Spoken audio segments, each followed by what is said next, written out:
yes, you can. You can always share your PowerPoint without sharing your full screen. You Okay. click on share. Okay. You have to open your file first. Then once you Okay. click on share, you Mhm. click on the particular PowerPoint and not the entire screen.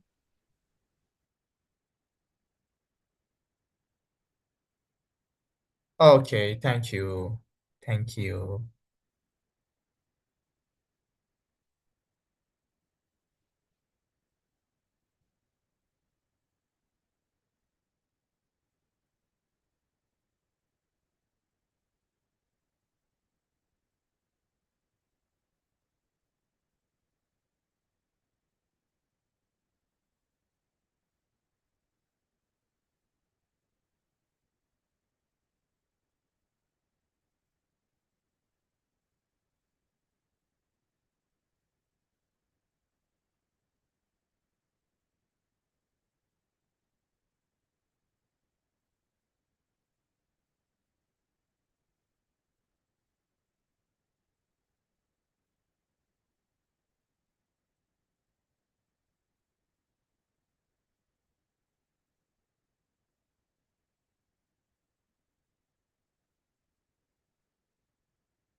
Hello and greetings, everyone. My name is Osinakachi Akumakalo, and today I'm glad to introduce our faculty and a friend of mine. Ariane is Dr. Ariane. Dr. Ariane is one of the amazing people, one of the amazing friends that I've met in the longevity community. He is very down to earth, and he is one of those that are being affected by what is also happening in Africa, and as we can see globally, that those in what is classified as the underdeveloping country or developing country are people with enormous natural mineral resources, but due to the polarized nature of the global economy and geopolitical complexities, we seems to be undermined and we seems to be looked at as people who always need help from the global set leaders. So Ariane is someone that is passionate about aging and longevity research. And by that, I mean healthy longevity. He is a renowned researcher that is affiliated or associated with the National University of Singapore, which is the Healthy Longevity Academy of the university, and he is not someone that you just brush off. I like what he's doing in the aging community. I love his research, and I'm glad that the initial topic that I proposed to him, he really wanted to do something that is more particular to Africa, that is the overlooked power of aging clocks in advancing healthy aging in Africa. Most of the leaders in Afro longevity that is in this meeting today would agree with me that I have been pushing for this conversation, and we've been having this conversation with some of our advisors. Reason being, the fact that Africa got the not just the biodiversity and bio availability, but it also influenced their genome. Our genetic diversity makes it complex, and it's a pointer why trying to invent aging clock for Africa is not going to be as easy as we have it in the West and in other part of the country, other part of the continent. So please do welcome. Um, he called himself a future leader in healthy longevity, but for me, he's already a leader.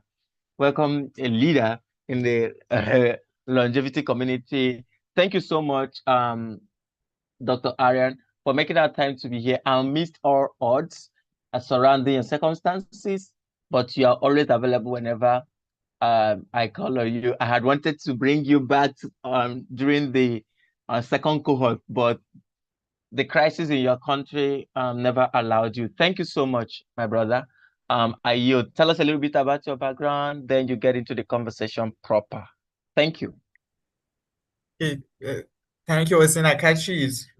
Thank you for really nice and fantastic introduction that really made me really happy to be a part of Afro-longevity movement. You're doing a really fantastic and a phenomenal job in democratizing healthy aging in Africa. And um, I should confess that, when I was a child, one of my dreams was that to be a medical researcher in Africa. I told that to Prof. Hans May, that he's one of the leaders of medical education and medical research in Ghana as well, and he revolutionized several medical programs in Ghana. And I told him that one day I will um, continue my career in Africa, and I'm so happy that you're making this dream of a child, uh, becoming true. And I hope that one day I meet you in person and all the other members in Africa, the beautiful Africa. So thanks for introducing me. That's your kind words for me. Um, yes, unfortunately, there is some issues for my connections and uh, internet connection as well. But I'm so passionate about this cohort, and this topic, and I'm so excited, to discuss these really important aspects of healthy aging, that if we can uh, leverage the potential of some innovative solutions, some innovative ideas, we can build some infrastructures to democratize healthy aging in Africa and in the understudied population as well. So if you agree, I'm going to start my lecture, if you agree with me, and there is a sufficient number of participants here or not.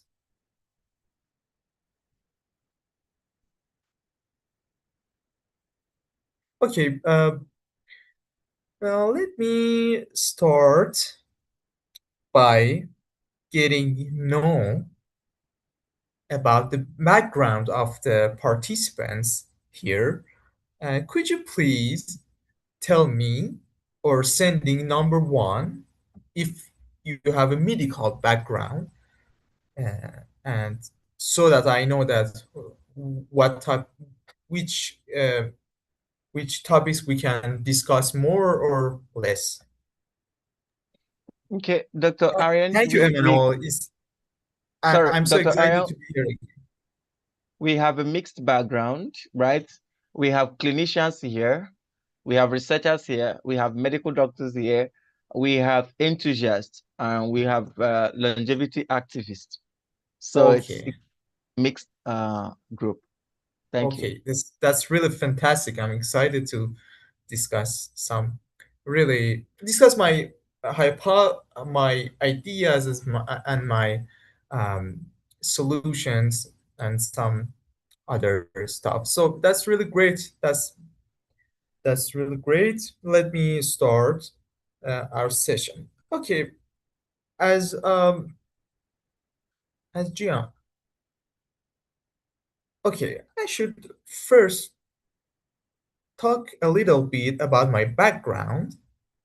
Um, I'm from a beautiful country with a really rich culture called Iran. As you know, some of you know the Persian Empire and Persian culture. Um, near near 2000 up to 3000 years ago, this country was the center of medical knowledge and medical infrastructure in the world, and many of the current medical knowledge comes from that time. And um, I should say that that's rooted in our culture to live a better life and prosperous life. So as you can see, for example, Persian anti-aging remedies have a history of more than 1000 years in our country. And I should say that many of the scientists from that time tried to find some remedies to um, extend the lifespan, mostly the lifespan of the kings. So the Persian medicine have a deep ancient roots. And from that time, they try to find some creative and novel solutions to um, target the aging in the individuals, especially the kings. So after that, I should tell another aspect of my background, which hugely created throughout the health longevity talent incubator from the past year. Um, During that talent incubator in the beautiful Singapore, for about 2 weeks, we grouped together with a hugely distributed participants from all around the world, and we try to bring some creative and novel solutions to uh, target the problem of accelerated aging in Singapore. And during that time, I met Prof. Hans May, as you can see him with his beautiful bow tie uh, on the right side of me. He talked about Sorry, his. sorry, Okay, Doctor, you are not sharing your screen. I think I can't see your screen. I don't know okay, what happened. just let me share that again with you.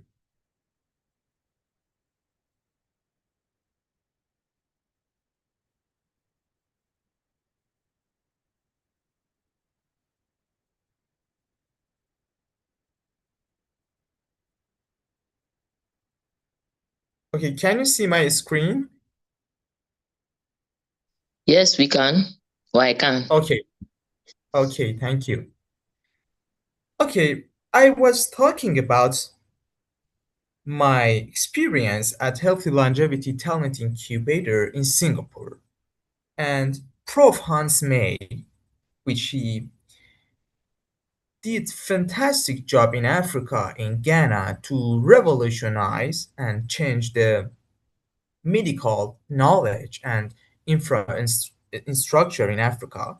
He talked his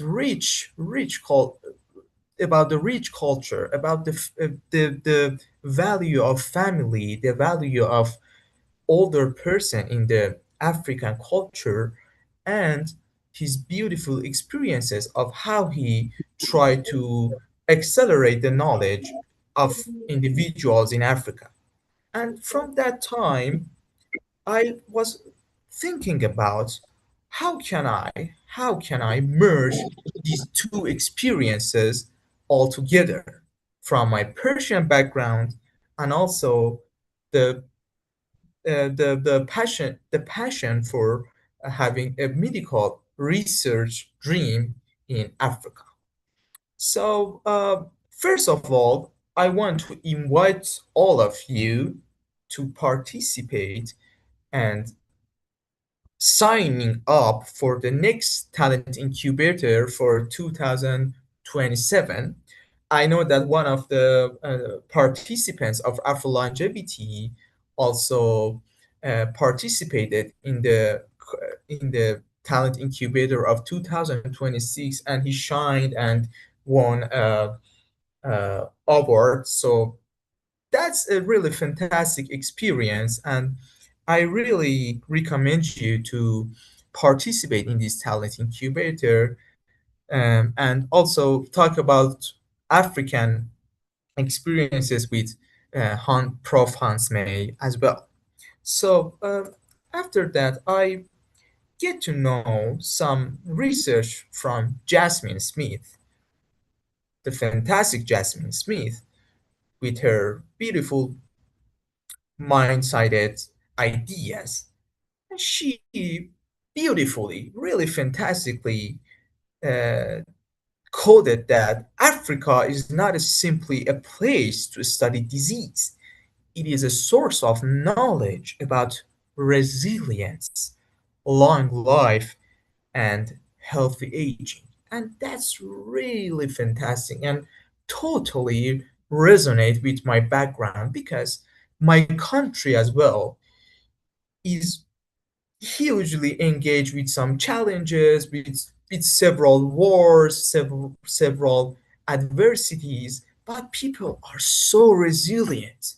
And we have many centenarians, the people that live long, prosperous life, and they don't care about wars, they don't care about adversities. They know how to live in a good situation. They know how to live well. So I was all that make me to think about what is the common background, what is the common roots between my background and the power of resilience in Africa. So I decided to think about some really creative solutions that are not costly.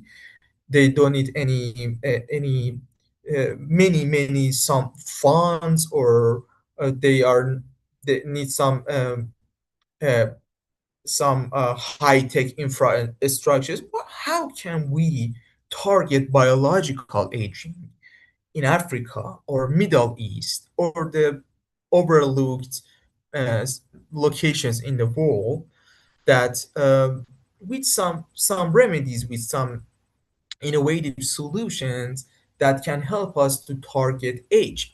So in one of our papers, uh, we talked about the power of selenium, which is uh, a really um, achievable molecule in our body, in uh, that we can use it for mitigating the brain aging, or targeting some pathways in the aging processes, as so we can call it hallmarks of age. So just I just want to emphasize some pathways that can help us to get to know the power of selenium, which is rich in many of the foods, such as Brazil nuts, such as uh, other nuts as well, that we can consume it daily. Um, but it has a really powerful impact on our brain to mitigate the brain aging. For example, it can alleviate neuroinflammation. It can uh, accelerate synaptic plasticity, the connections between the cells in your brain, and also it can help you to grow some new cells in the brain, and that's so powerful.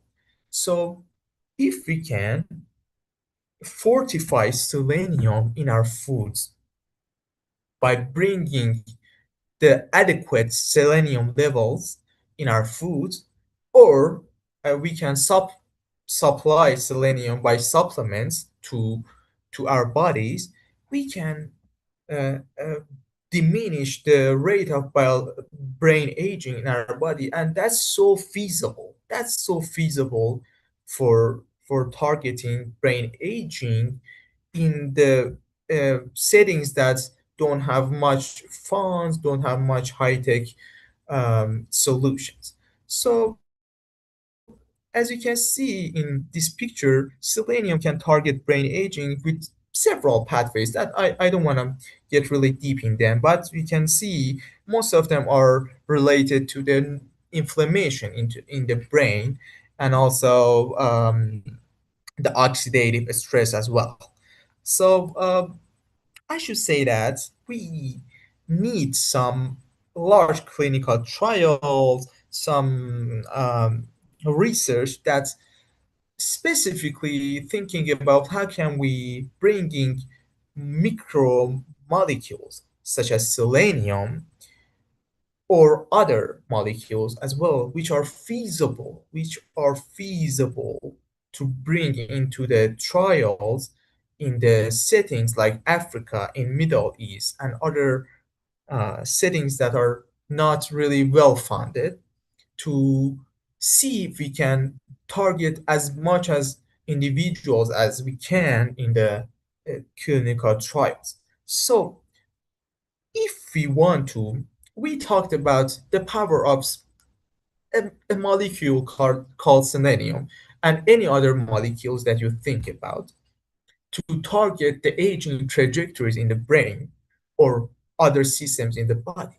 Okay, now we know we can target with some feasible approaches, but how can we measure? How can we measure that selenium or other molecules are feasible or are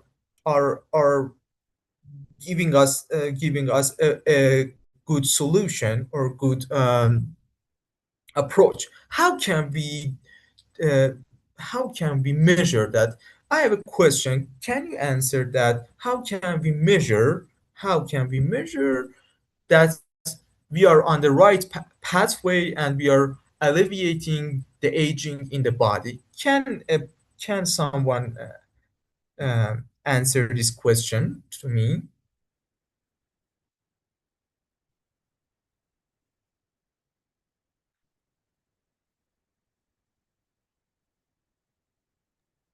Please, sir, repeat your question, please. Okay, I have a question. We know that some molecules, such as selenium, can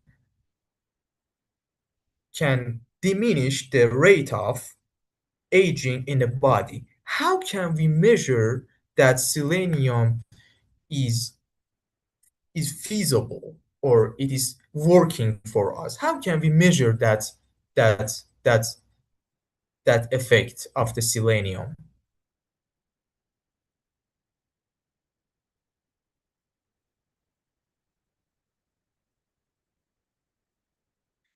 For example, how can we measure that in the clinical settings? For example, in a clinic, if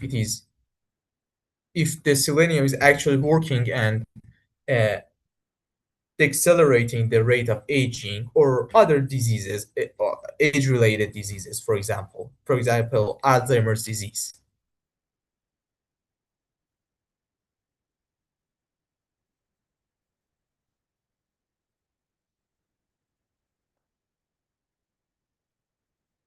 Okay, let Sorry, me do we show send you. our answers to the chat or do we just speak?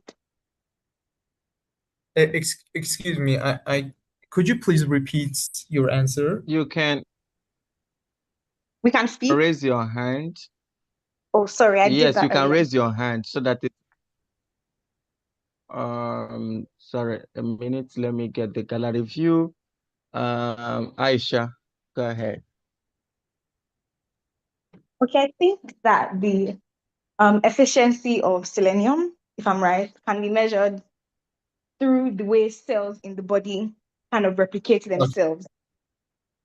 Exactly, So exactly.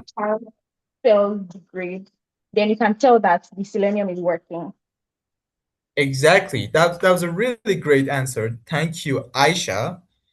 That was a really great answer. But as you know, Aisha, measuring that level in the cells, as you know, the the the measurements for cells, the cellular measurements can be so hard, and also it can confound it with several other aspects, and also can be so expensive. Okay, so we need some better measurements, or at least much more measurements that can help us, that can give us the opportunity to measure several markers with just one blood measurements. Okay, I was thinking about how can we measure that level, selenium, magnesium, or other therapeutics with just one test or just one measurement that can help us to build some feasible approaches to measure those effects of the therapeutics for mitigating biological age. So that was a really great answer. And I want to talk about a solution that can help us to measure most of those markers simultaneously. And that is epigenetic clocks or DNA methylation clocks. Uh, I know that many of you heard about these clocks because now there is a lots of hype around these clocks, but I want to talk about the feasibility and the applicability of these clocks in the clinical trials that are not really well funded but can give us lots of information about the body or about the effectiveness of a solution or therapeutic. Okay, and what is epigenetic clocks, or what is aging clocks, or as the other name of them, DNA methylation clocks? Uh, just talking about these clocks in a really plain way, these are some tests that measure some chemical tags. As you know, we have some DNA in our body, and our DNA have some tags, and these clocks measure the changes in these tags.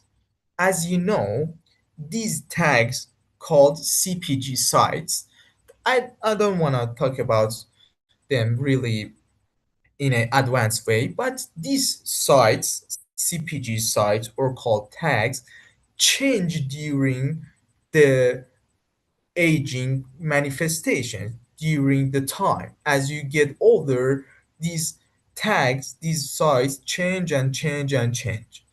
And what if we have a measurement called epigenetic clocks or aging clocks that can measure the change of these tags. So if we can measure these tags, if we can measure the change of these tags, we can see if a person is currently aging or not, or it has a more accelerated aging than the current chronological age.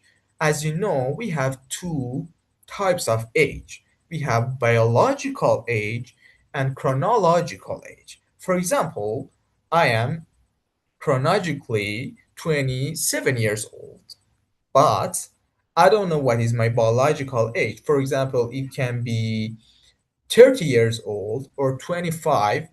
I hope that is much lesser than my chronological age because um, there are two different aspects of our age.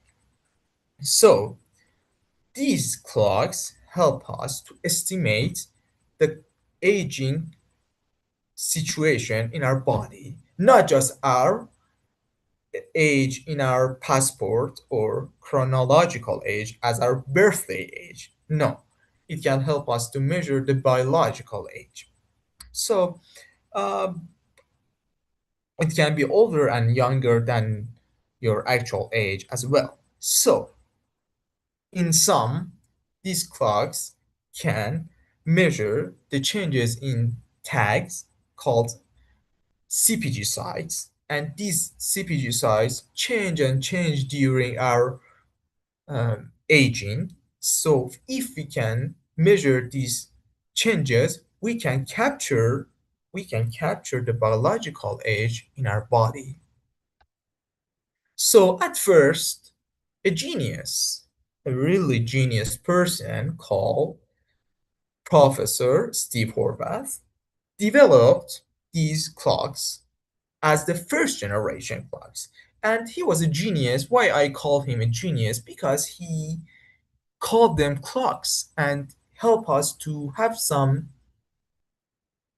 concept in a general audience. We can understand the concept of clock instead of CPG sites or DNA methylation and etc.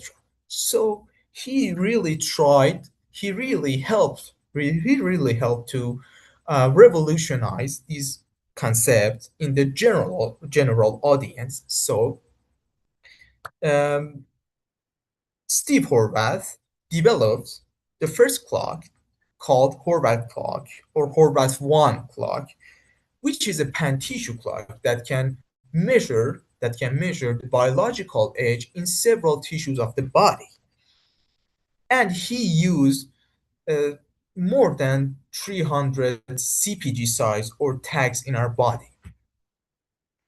So at first, he developed these clocks that can estimate the chronological age. Okay, for that time, that was a revolutionary clock that helped us to build the research around aging research. But as we know now, it cannot really help us to measure the biological age, but it can really help us to thinking about the chronological age or the birthday age in a person. So as the field grow and grow and grow, they try to refine these clocks. So then the next versions of these clocks called Horvath 2 try to um, estimate the age much more efficiently and much more precisely. And also another lab called HANA, Professor HANA, they designed another clock as well in 2013. So that was the first generation clocks. So in the next generation clocks, the scientists, in a fantastic and phenomenal way, tried to build these clocks on the clinical measurements such as mortality and morbidity and age-related diseases. as we know, they are really correlated with the biological aging and the onset of aging manifestations. For example, some age-related diseases such as cardiovascular diseases, Alzheimer's disease, diabetes, they're so integrated with the risk of biological aging, with the risk of accelerated biological aging. So in this generation clocks, in the second generation clocks called phenoage, Grim age, and Grim age 2, they try to bring in and they train these clocks based on not just your birthday age or chronological age. They try to build these clocks based on the age-related diseases and mortality risk and several other clinical aspects such as CRP or C-reactive protein, which is a protein related to inflammation in our body, or HbA1c, which is related to the diabetes and glucose measurements in our body. So these clocks, the second generation clocks, can really help us to get to know the situation of a person in the clinical settings. And that was a revolutionary step in aging research. So the third generation clocks try to measure the rate of aging, not just the aging per se. They try to measure the rate of aging in our bodies. What I mean by the rate of aging, for example, think about a hypothetical situation. You go to a clinic and the doctor tell you that your biological age is now much higher than your birthday age. So what should I do? Is that accelerated biological aging related to my past history, or currently I have much accelerated aging situation? How can I know that? So for addressing that situation, they try to build some rate of aging clocks that if you measure your rate of aging, you can know that currently you have less rate of aging acceleration or much more rate of aging acceleration, and that test can give you um, in a really precise and well way of your current situation of aging measurements, and that was really revolutionary. And I should say that these clocks done it in pace um, as a third generation clocks are now he, are now fantastically working in the clinical settings, and uh, it has fantastic correlational measurements with the rate of aging, with capturing the signals of age-related diseases. And I really believe in these clocks because they can show us the rate of aging, not just the accelerated biological aging, and it can give us the situation, the current situation of a person, not the past history or other aspects. Okay, as a first generation clocks, the scientists, in a really precise way, try to build some clocks that now can give us the causal pathways, the causal correlational role of DNA methylation changes, or that those changes in the CPG size, or those changes in the tags that can now give us the causal uh, relationship. Okay, for example, we know that, for example, 30 of those tags change during the aging. How can I say that that changes is related precisely to the aging per se, or that changes are related to other situations. For example, many of our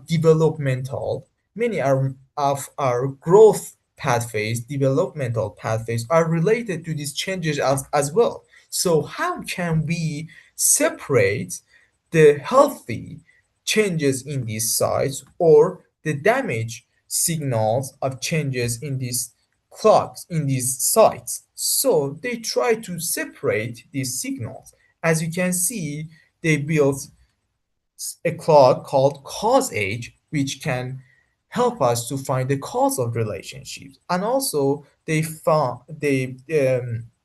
built some clocks called dam age and adapt age, which can separate the damage signal and also the adaptive signal of changes in those sites. So I think that this generation clocks can give us in a really neat, precise way the changes in these CPG sites and these tags, and they can really help us to get to know, okay, what these changes means. Because from that past time, we don't know what these changes means. We just know that okay, that tags change, but what that changes means. So now we in these years we know what that changes means. That is a dream come true. I should say that that's a dream come true because now we know how to uh, build some therapeutics and target those exact sites to target biological aging. So as you get to know clocks, first generation clocks, that these clocks um, can help us to get to know the birthday age, chronological age. The second generation clocks help us to know some clinical manifestations or um, clinical situations such as age-related diseases, mortality, and so on and so forth. The third generation clocks help us to measure the rate of aging in the current situation. And at least the fourth generation clocks can help us to find some causal changes in the CPG sites or those tags that are related to the aging manifestations. So after all these generations, do you have any questions about these clocks, each of those generations or not?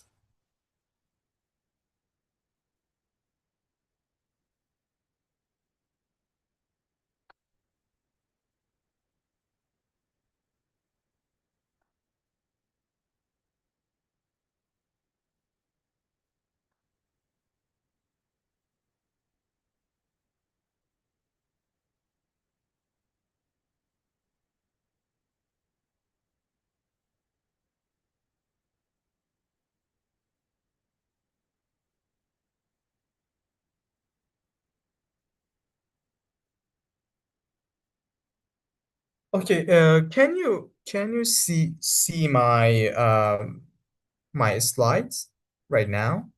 Yes, yes, Okay, but you're sharing it. Okay, I can see it now. Yeah. okay, thank you. Okay, after getting know these clocks and some creative solutions such as selenium, which is a feasible molecule to change in our body. Now, what can we do with all of this knowledge? First of all, see this map. This is the map of the world. And this is the geographical distribution of clinical trials in the world that using some therapeutics to target those clocks, those epigenetic clocks in the individuals. As you can see, unfortunately, there is no clinical trials in Africa right now. And now we want to see what can we do with this current situation. At first, we know that we can target aging with some feasible approaches, such as selenium. Then we get to know how to measure that changes with some clocks, with some innovative clocks. And third, now we know that there is no clinical trials in Africa. So let's see what can we do. There is some sub-studies, some cross-sectional studies that is not following up. It's just a section of a time. It is a cross-sectional study in Africa, in Ghana, that used these clocks to see if these clocks are related to some cardiovascular diseases or not. As you can see, this was a sub-study of the RODAM study in Africa, which is a popular study as well. This study shows that cardiometabolic factors are associated with accelerated aging in that clocks. So if we find some context-based interventions for cardiometabolic diseases, we can change that clocks as well. What this study can show us? We can build some clocks that help us to measure many factors simultaneously. For example, if we can build some clocks in Africa, some individualized clocks, which is targeted for the African population, which is really merged in that genetic codes. If we can build some clocks that are really integrated with that background of African ancestry, with that genetics, we can measure those clocks and we can find out if a person have some accelerated aging in that clocks. It can help us to get informed, okay, maybe that person can have some cardiometabolic diseases or some cognitive deficits. It is a market that can help us to measure many of those factors simultaneously without measuring that factors per se. So I don't want to say that these clocks are so much informative. These clocks can measure those factors very precisely, but at least they can give us some information about a situation of a person. And we can find some persons that are vulnerable and that have some accelerated aging, and we can bring them and find some solutions for them. What is the application of these clocks in diverse population? As you can see, the current literature says that we cannot very precisely bring some clocks such as Horvath's clocks, such as Hanam clock, or other current clocks in the African population, because much of those sites in the DNA are not really same as the Europeans or other population. So the African population need to build some clocks that are suited for its population. And what that clocks help us during the clinical trials. First and foremost, one of the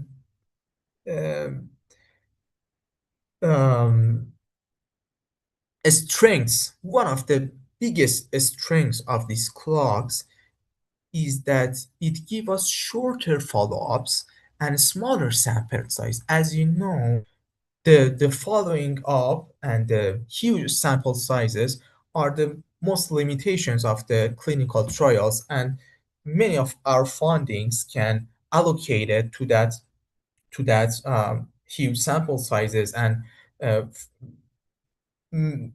repeatedly follow-ups and measurements. So these clocks can help us because these clocks um, can change in a really short, small time, for example, 3 months or 6 months.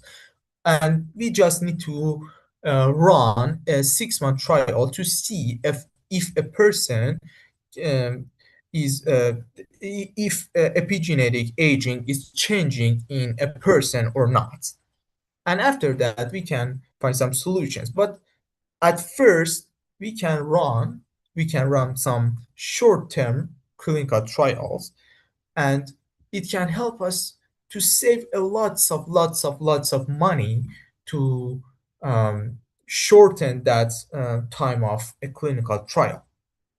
And also, as you can see in a paper from Peterson, Dr. Peterson et al., these clocks are associated with several aging measurements, with some aging functional measurements such as grip strength, VO2 max, and other markers as well. So if these clocks change, we at least we we can know that some of those measurements are changing as well.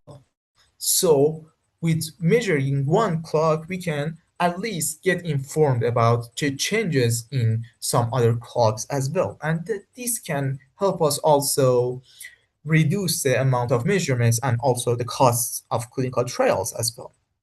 And also, as a second strength, these clocks can also capture multidimensional aging in just one measurement. So that really help us as well. For example, think about the several hallmarks of aging. We cannot capture all of them. We cannot measure all of them. But what if we can measure just one clock or just some clocks, or better precisely measure some changes in that CPG sites and see if we can capture the aging in multidimensional or multi-tissue or multi-systems in the body. So, and also, um, these clocks also can help us to see if a therapeutic, for example, selenium, is effective for changes in the tissues or brain or other systems as well, but uh, measuring indirectly that changes. For example, for as Aisha greatly answered my question, um, measuring the selenium levels can be costly and not that feasible. But what if we can measure or build these clocks to capture the changes of aging, the changes of accelerated aging, and see if that therapeutic is working or not. But there is lots of challenges in developing neuroscience trials, and I invite you to read the fantastic paper from Dr. Roland et al. But there's always challenges, but we are much resilient, and we can build some clocks at the end. I should say that we can build some clocks to help us reduce some gaps, to help us reduce some costs, to help us reduce some challenges in the current conventional clinical trials that limited us to run those trials in Africa. By informing us about the current situation of aging and then we can find some vulnerable people to bring them into much more efficient uh, trials and using much more efficient therapeutics for them. So at the end, thank you for your attention.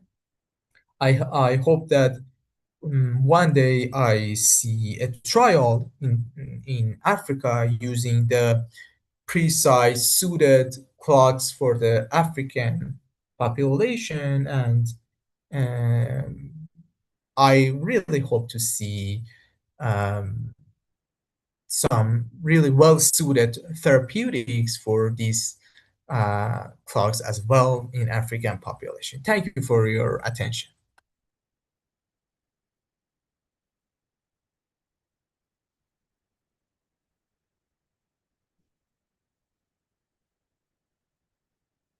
Okay, just you can ask me your questions if you have any questions regarding the clocks, the clinical trials, what can we do, what can we measure, or how can we build a clock as well.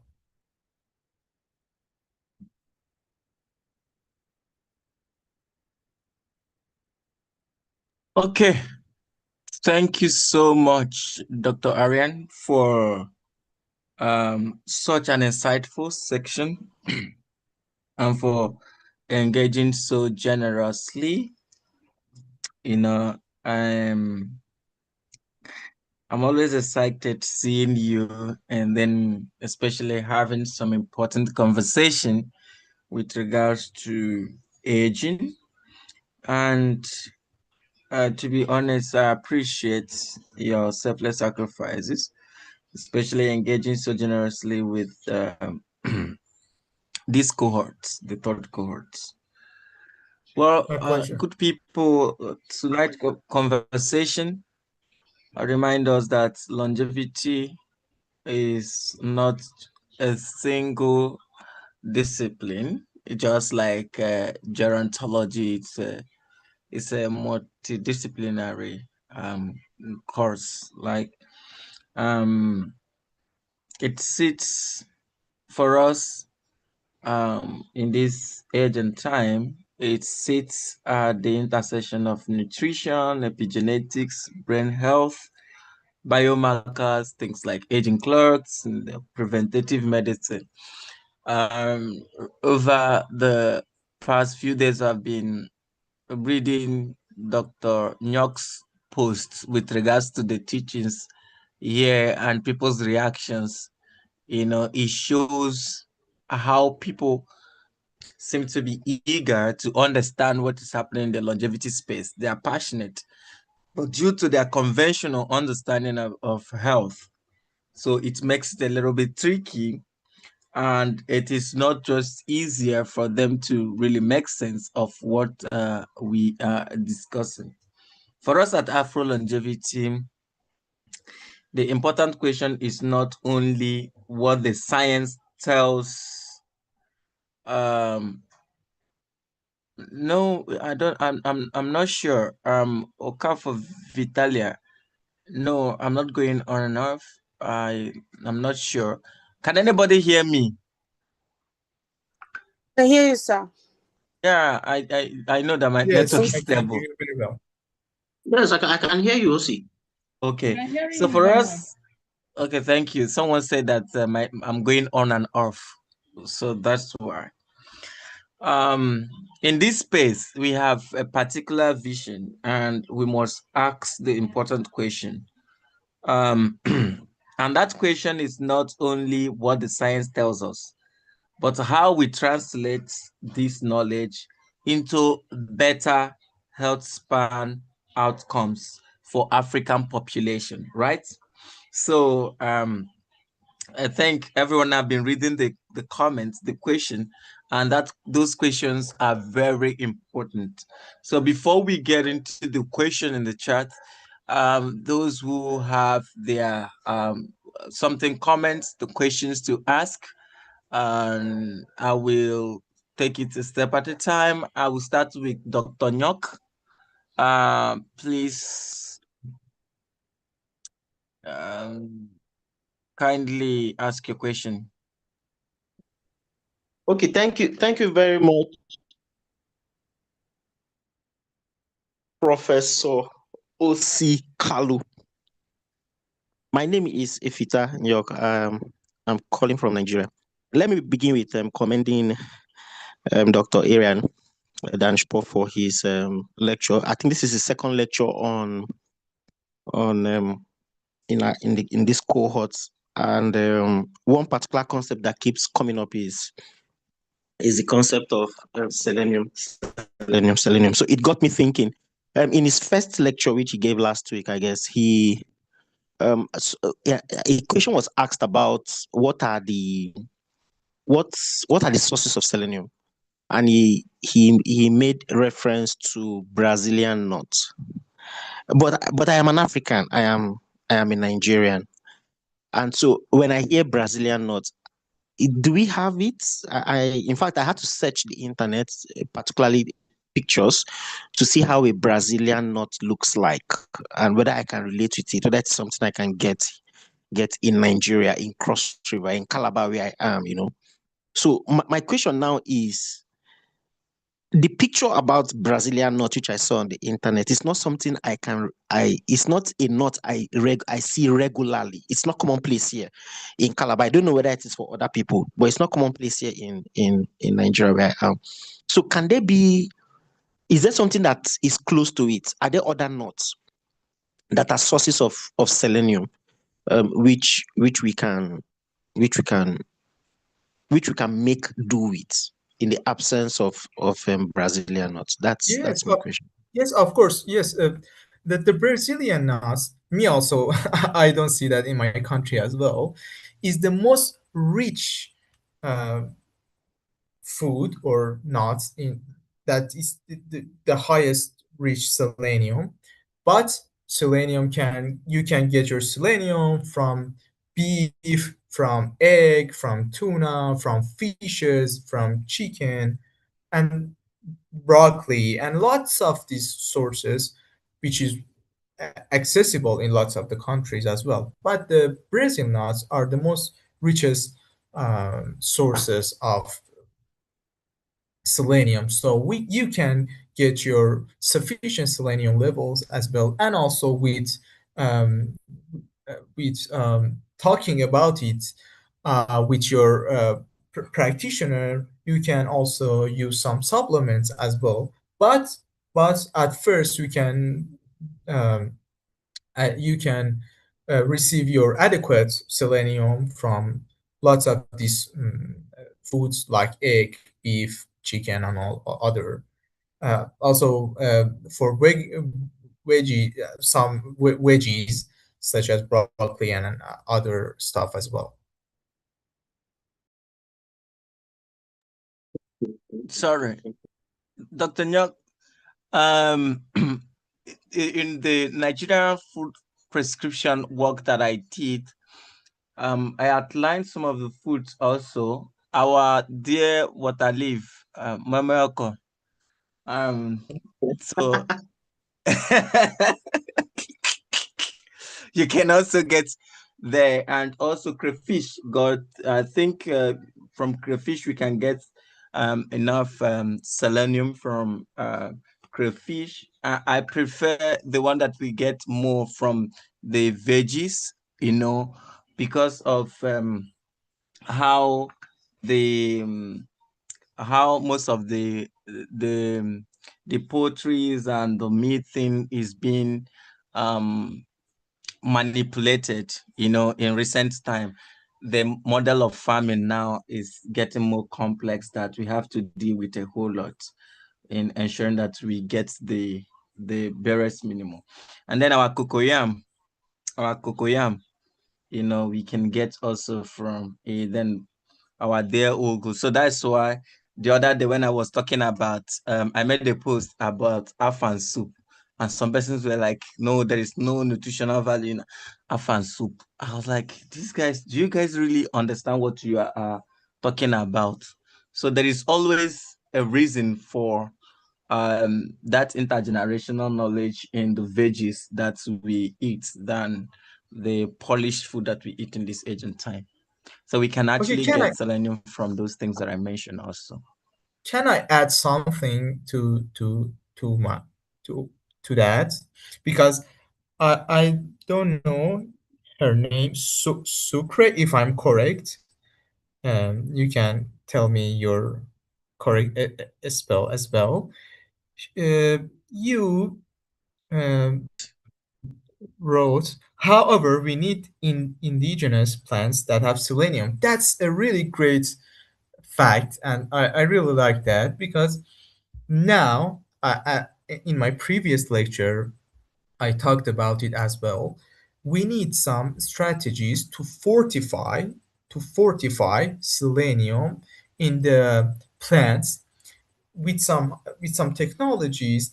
They make the soil or make the plants rich in selenium, so that plants go on and on and on and on and have much more selenium in the next generations. So we need to find some ways to make the regular plants rich in selenium as well. So that was a really great assertion. Thank you for that. And also, I see another question from Regina, if I'm right with the spelling. Um, why dementia is common in young adults, and does it have a correlation with biological or chronological age? Exactly. And we can see the onset of dementia is significantly much higher in the ones that have accelerated biological aging, and we need to stratify these these participants, that are much vulnerable to onset of dementia by measuring their biological age. So that was a really great question, and I should say that yes, it has a significant correlation with that biological age as well.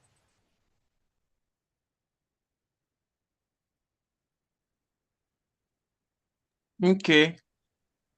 Thank you so much.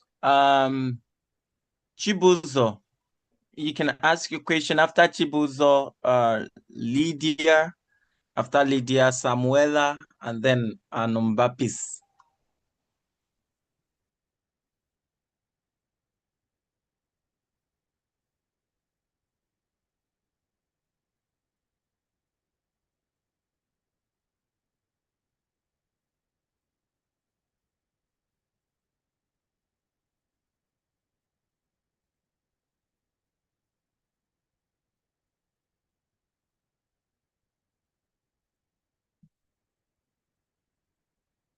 Can anybody hear me?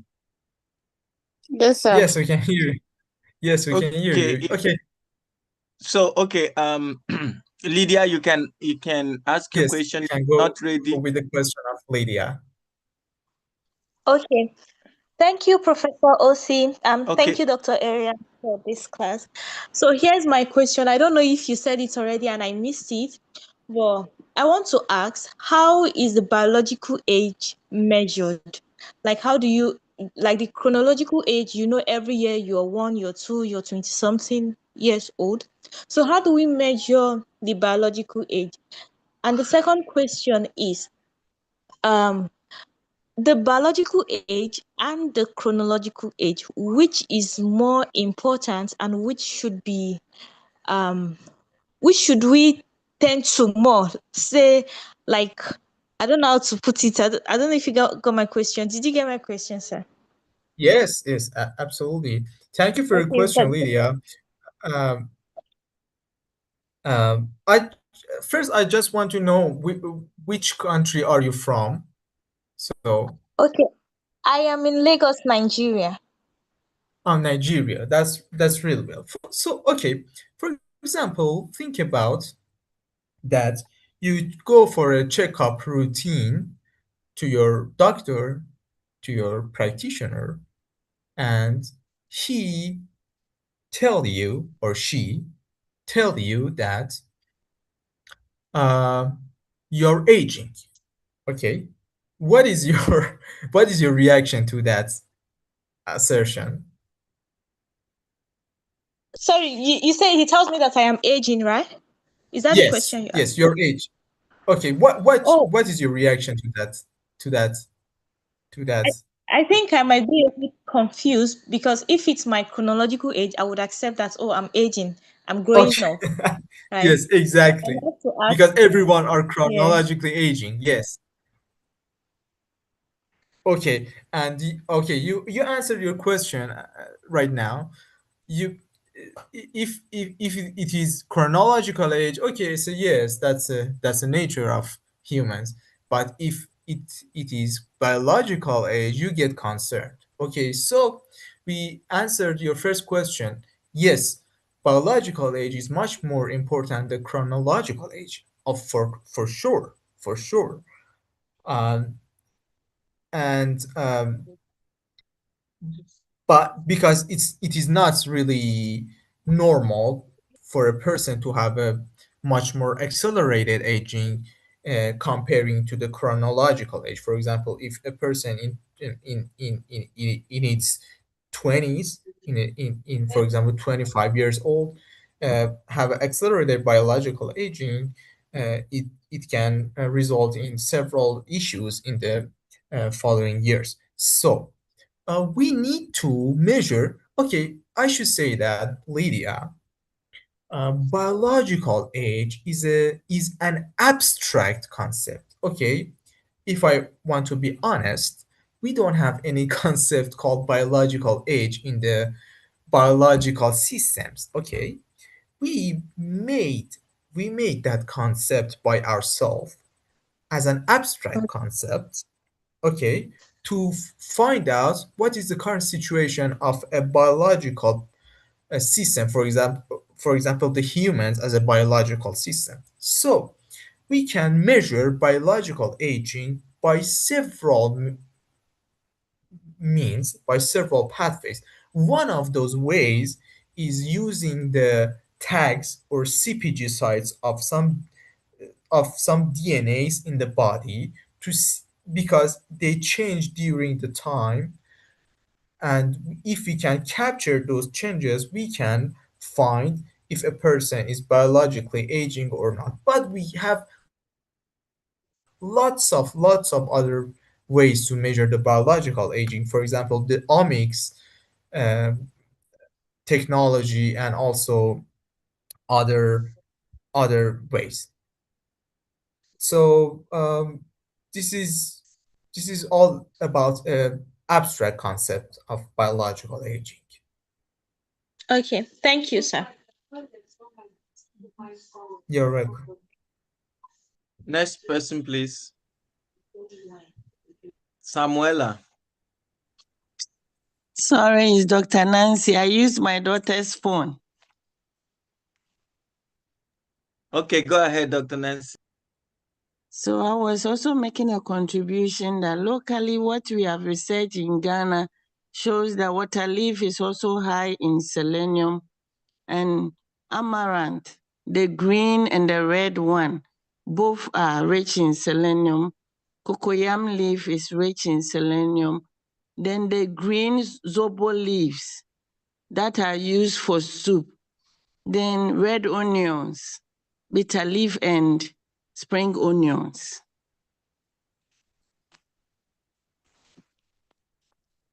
Thank you, Dr. Nancy. So, can I ask a question? What is the famous food with these ingredients in Ghana, and what is that food called? For the bitter leaf, some use them for granite soup, and others use them for tea. Then with the water leaf, some use them for green smoothies, others use them for palava sauce and granite soup and palm nut soup.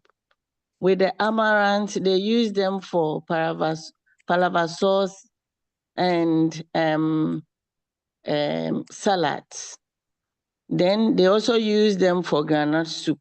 Cocoyam leaves are also used for cocoyam leaf stews and soup called green soups. And with the zobo, they also use them for granite soup. Spring onions are used in various sauces. Thank you, Dr. Nancy.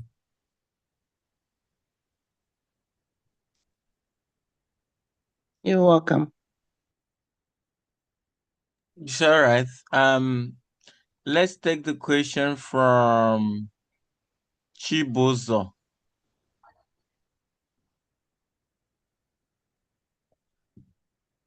Chibuzo Ezimo, are you there? Okay. Anumba.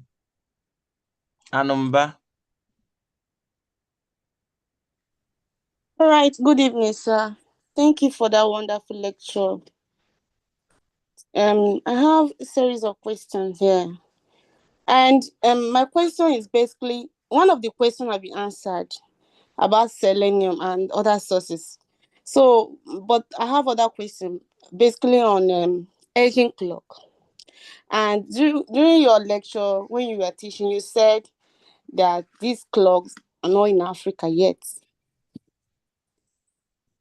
So I want to ask, how soon will this clock be in Africa? Because I am in Africa, I'm in Nigeria. How soon will this clock be in Africa? Are there companies that are working towards bringing these clocks in Africa? All right, that's the first question. The second question, now that we know that these clocks are not in Africa, are there other ways, apart from using any machine, to measure biological aging? Then, the third question is, these machines, do they accurately measure, like correctly, biological age? Do they malfunction? Do they get spoiled? And if they do, who and who, let's say that these machines are in Africa, who and who is going to handle it, operate it, and also repair it? Are there people that are trained already for all of this? Thank you, sir. Yes, exactly. Okay. I want to be honest and say that yes, they are not really accurate for now, but I know that, and I hope that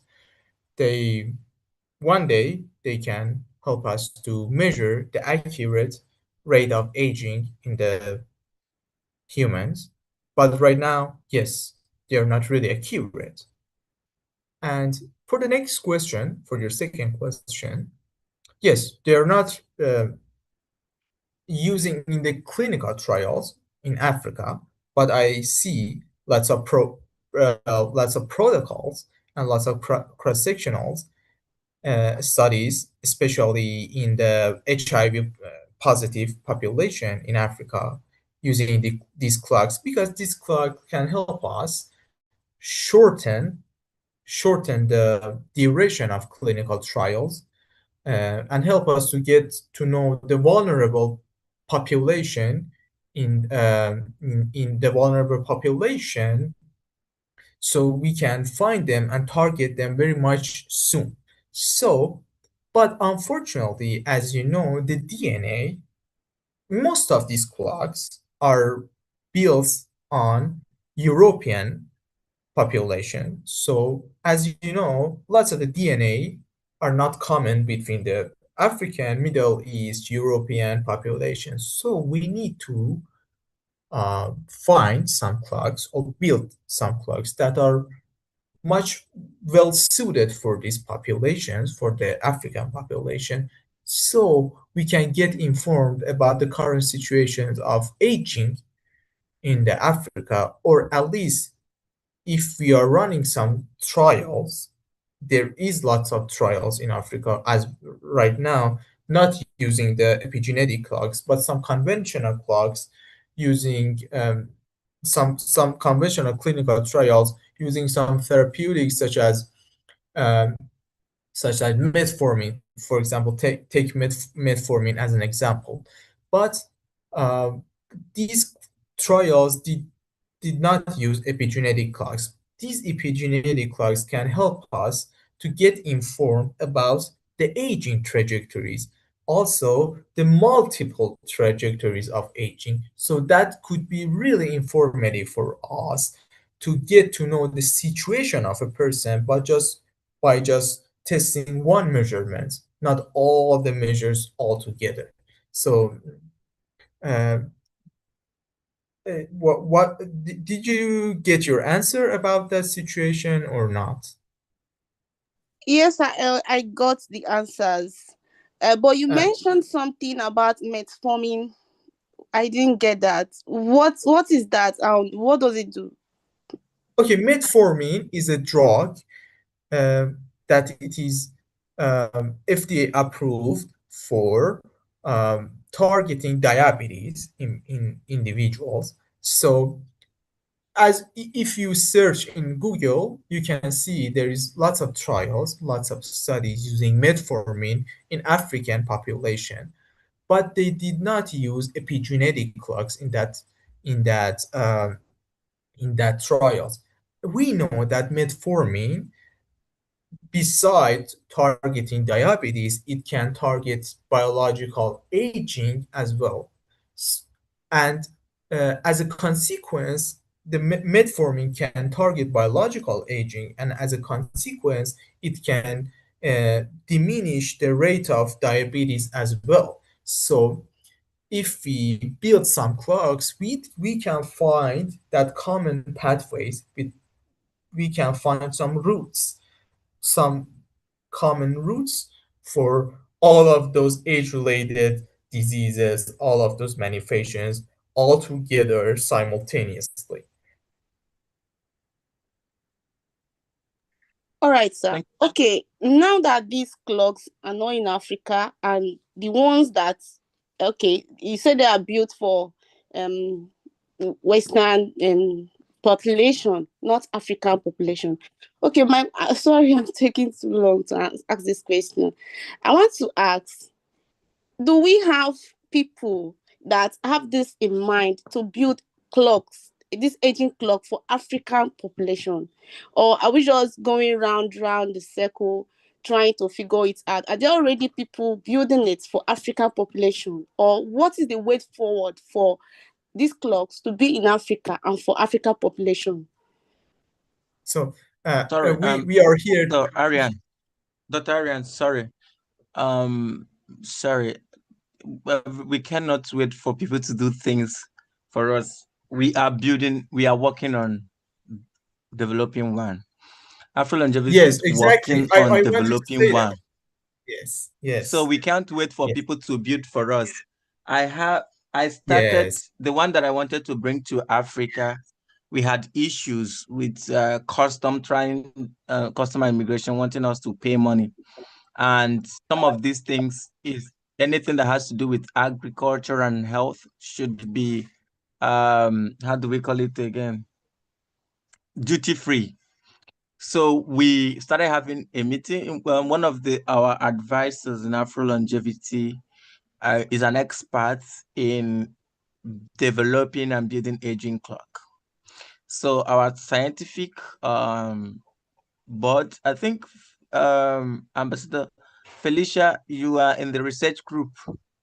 We've started something. It's not always easier. At the beginning of this conversation, I mentioned that we are genetically diverse Africans as a people. And the reason is we are not predisposed to same factors just as people in Europe, American, Asia. When we started working on trying to do something for Africa, first of all, I partnered with glycanage. Ariane, you know glycanage, right? So we partnered with yes, glycanage. glycanate. Yes, we partnered with Yes, yes, glycanage. yes.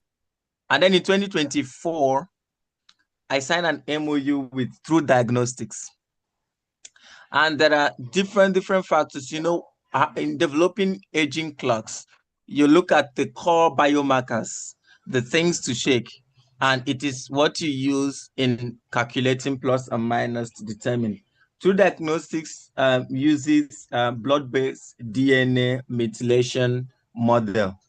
like through age and other mechanism. Then glycanage only uses the antibodies, right?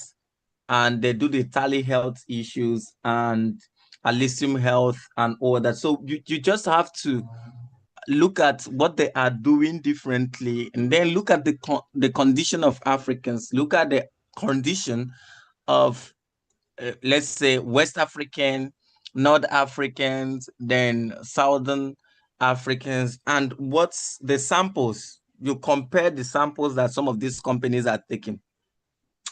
Example is through diagnostics. They just do the blood finger pricking. They just pick your finger, and then they take this sample. Glycanage follow a different route, and others do saliva and so on and so forth. But is that actually what will work for Africans? We've passed that age where we always wait for people to do something for us. Our health data is our gold mine, right? We must we have to do a whole lot, like the system that I started developing last week. I'm almost done. Like the one that we use in checking our for data verification, for centenarian, octavians, and super centenarians. We don't even have one in Nigeria, South Africa, or any African country that is functional. So Aubrey mandated that I must come up with one, so which I have been working on and we'll be launching next month, so that we have a verification system, not Africans taking a verification system to the West. Once you take it to the West, they will say, oh, people from underdeveloping country trying to prove. I saw hell the last time I tried to take a data set for us to verify. So we have to not always asking, are there people that are doing this thing for Africans? What happens? It's not something that you have to just do and wait.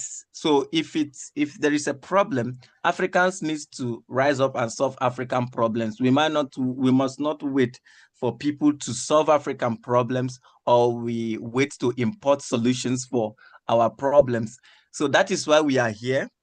There are a lot of people who are capable. There are a lot of people who are willing. I know what you can do, and I know what other persons here can do. So it's high time that we started solving African problems. Thank you. I hope I did answer your question. Thank you, sir. Yeah. Answered my question. That was a really motivational speech. I should say that was really motivational. And I should add that you should be independent. Nobody will come for you. You should build all those things by yourself, for yourself. And we are here to give that mindset to you, because in my country, people have that mindset to be independent. They should build everything by themselves, because my country is suffering lots of the years. We are suffering from lots of sanctions, and we don't have lots of technologies. We don't have lots of really routine things in the world, in other countries. So we learn to build everything by ourselves and to be self-made. So my message here is that nobody will come, and you should build these clocks, build these infrastructures, build these technologies by yourself. And yes, exactly, you should rise up for yourselves. So thank you, Stina Kachi. That was really great talk from you. And I should answer the question from Chibozo. No, if I'm right. Sorry, before we get to Chibuzo's question, I think let Mr. Otuji Austin ask his question, so that we know that we are done with people raising their hand. Then we look at the chat box. Okay. Okay. Yeah.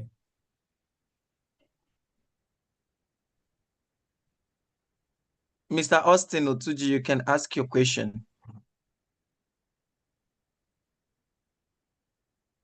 Good evening, Professor Adrian, Dr. Adrian. Good evening, everybody. I think my Good question evening. has been answered. Was whether there are centers where we can actually measure biological age, any center around Africa or Nigeria or anywhere we can do that. I think that question has been answered. Thank you very much. Okay, I think that Osinakachi can answer this question because I don't know exactly the some centers in Africa, but I can search to see. There are, but they are not accurate. Look, Yes, when in during the every Dublin country is not Declaration, accurate. I should say that I it's not went. accurate.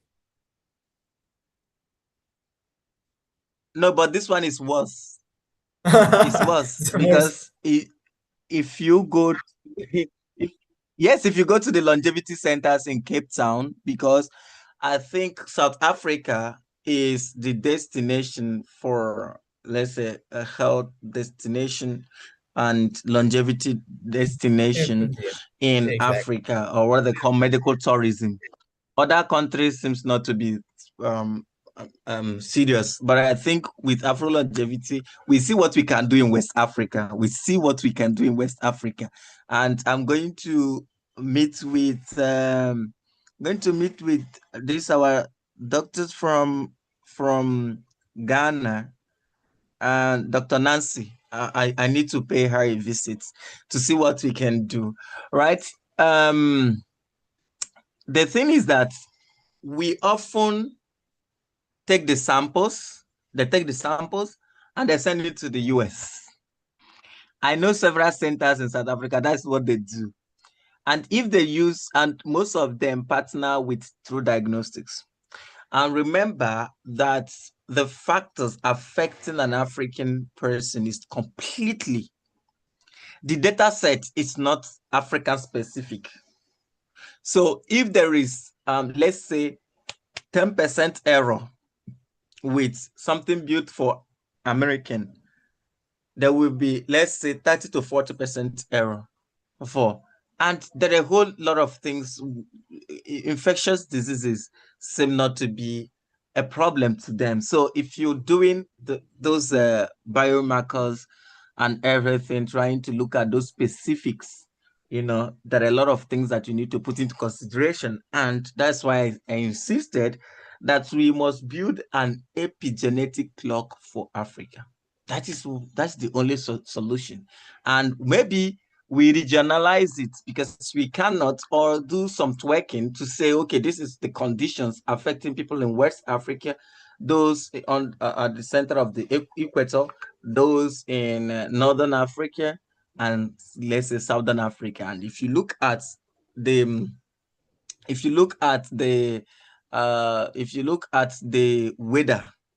weather is also different. Southern African, they have the winter, summer, and autumn, and all that. In West Africa, we just have our rainy season, dry season, and all that. So it's completely different. There are a lot of things that we need to put into consideration, and the time is now. Maybe we are the one that our ancestors have been waiting for and hoping for to do something. And don't forget about property rights in the age of digital and biological inheritance. So if you don't do for yourself, people will, just as Google, always behave. If there is a national issue, people will say, oh, stop uploading your application on Google. They will sanction you. They won't accept your application on Google. They will accept it on Amazon. We don't even have ads, so we should just start now to do things for ourselves, and that addresses that question. Then we quickly move to the comment question. Onyechukwu, can you read the question for Dr. Arian to answer? Onyechukwu, do.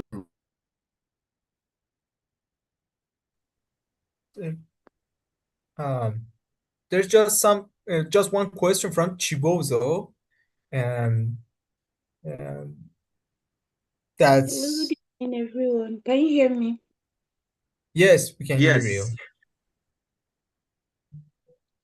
Sorry, Chibuzo Ezimo, sorry, I don't know if I pronounced that well. He's asking, he said, my question is, how are these different generations of aging achieved? Is it that people's blood samples were taken and tested in labs? I'm really curious. Thank you. Yes, exactly. For building these clocks, they took the blood samples from people's, absolutely. They took that blood samples, they extracted the DNA from those blood samples, and then they measure the changes. They measure the changes of that sites, those CPG sites in the DNA, and they build the clocks based on the changes of those sites. So yes, exactly. They took the blood samples from the participants, then they build the clocks based on the extracted DNA from um, from those samples.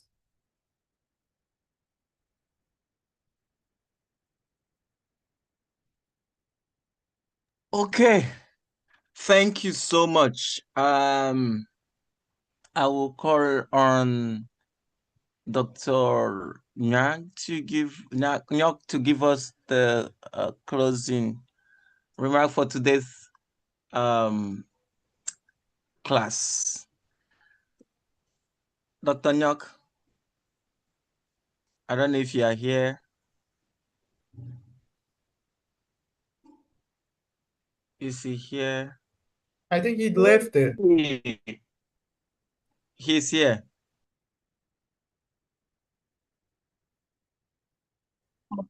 Professor Carlo, just yes, okay. Good evening, everybody. My name is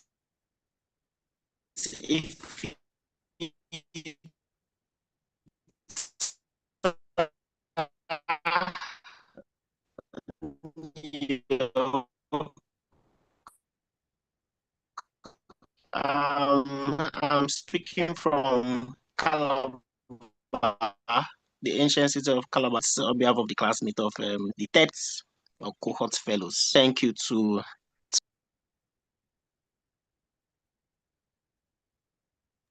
He left. The network is bad. Life happened.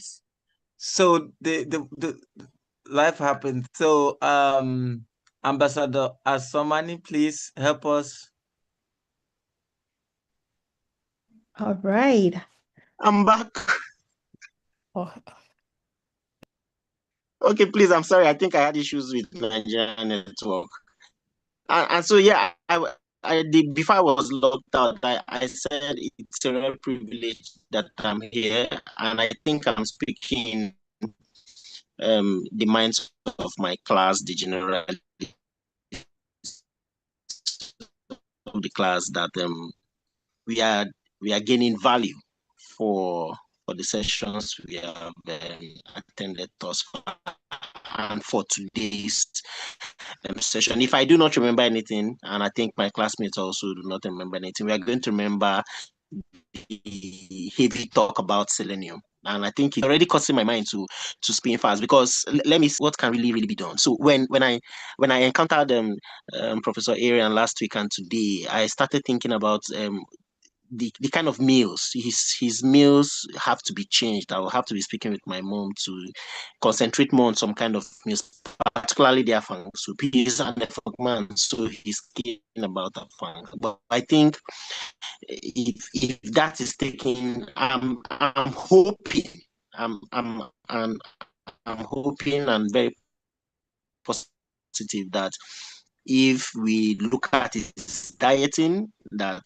it would have a positive effect on his on his memory. And even though it doesn't happen, that would have been the best thing that would have happened to me, because the faith to contemplate that is coming from this class. And so I think that's also the experience of other members of this particular cohorts. We are getting value for attending this particular session free of charge, absolutely free of charge. And so on behalf of every member of this particular session, this particular cohort, this class today, I want to say thank you. Thank you to our lecturer, Professor Irian. Thank you to the organizers, to Kalu. Kalu is my friend, even though we've never seen, but he's my friend. To Kalu, to every other person, every other leader in the Afrolongevity space and educational program.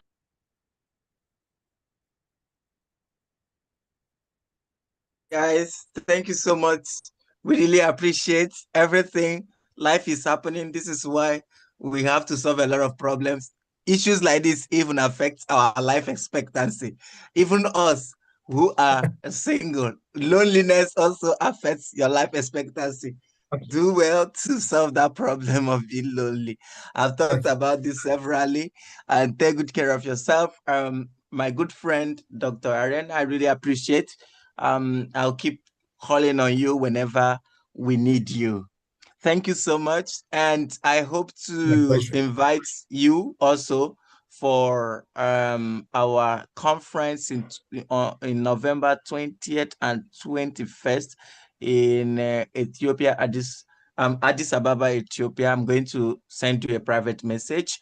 For those who might be interested, feel free to register. See you all in Addis. Take care. Bye. It's my pleasure. Thank you for having me in this lecture. It's my really great pleasure. I should say that running Afrolongevity program for you is definitely accelerating biological aging in you, but it's really sweet and really fantastic to accelerate the knowledge of aging in Africa, and this is really, really fantastic job. Really appreciate to be a part of this important initiative. Thanks for having me. Thanks for listening to me, and thanks for the really final, fantastic talk from Dr. Niak.